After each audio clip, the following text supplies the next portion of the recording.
Aboriginal artists are famous worldwide, but whilst there are many Indigenous people who create the works, very few are employed to market, conserve and curate them. The National Gallery of Australia wants to change this, and it invited 10 Indigenous art leaders from around the country to learn aspects of the business firsthand. They've been here in Canberra for the past 2 weeks, and Kate Evans joined them for a day.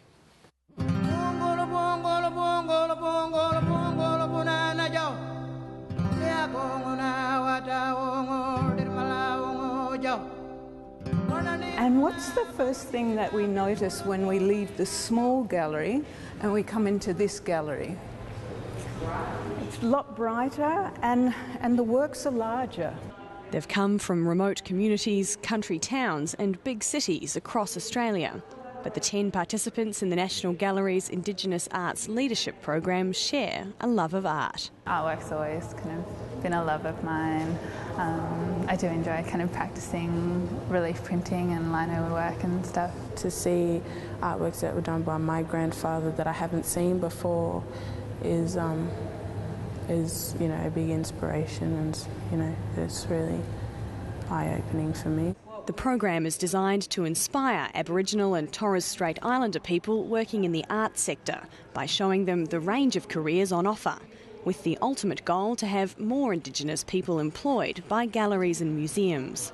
The cultural protocols that we have in place do have a life within the gallery. We did a recent count and there is approximately 15 Indigenous curators in both institutions and working independently. So we don't have enough.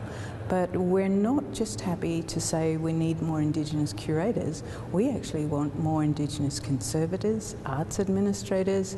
We want more Indigenous people working in sponsorship and philanthropy. That's why we need more Indigenous people in institutions, is so that we can respectfully and appropriately engage with amazing artwork, but also be in key roles where we can teach and tell non-Indigenous people about the complexities of our culture and the richness and the beauty.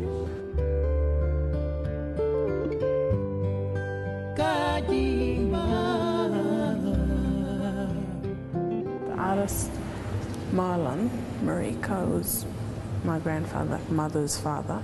So he was one of the first men to allow in our area for women to paint bark paintings. Ruby Alderton comes from an artistic family in Yirrkala in northeast Arnhem Land.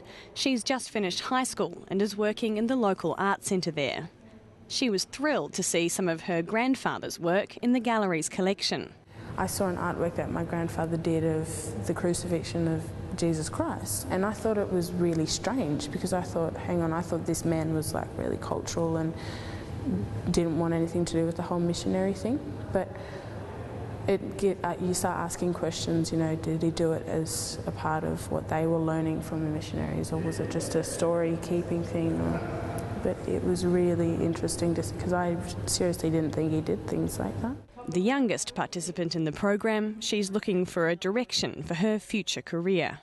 One day, if I want to get, more training in, say, curating or something, I'll know where to go. Or if I wanted to learn about restoring old artworks and stuff like that, I'd sort of know how they do it in a bigger space. But also, we can take things back to our smaller art centres about how they do it here and try new ways of doing the same back home. Georgia Mocock hasn't travelled far. She lives in Canberra and is studying art history and curatorship at the ANU. I actually volunteer here at the NGA once a week, so I heard about it through the Indigenous curators here. And applied because I wanted kind of more broader knowledge of what goes on in the visual arts sector, so across kind of conservation and more kind of admin roles other than curatorship, which I'm already kind of studying. Everyone's from such diverse backgrounds, so it's been amazing, really. I've kind of grown up in urban environments my entire life, so it's been amazing, really, learning about kind of art centres from rural Australia and everyone's from everywhere. And the sea cucumbers that are there. Having them here for 10 days allows our staff, including myself, to learn so much, and it might be information about where ochres are collected or how a bark painting is prepared, or it might be, also the struggles of a regional art co-op, and they can inform us about new artists who are emerging in their area. So yes, this is a two-way, in fact a three-way learning opportunity. We learn from the participants learn from us, and the participants learn from each other.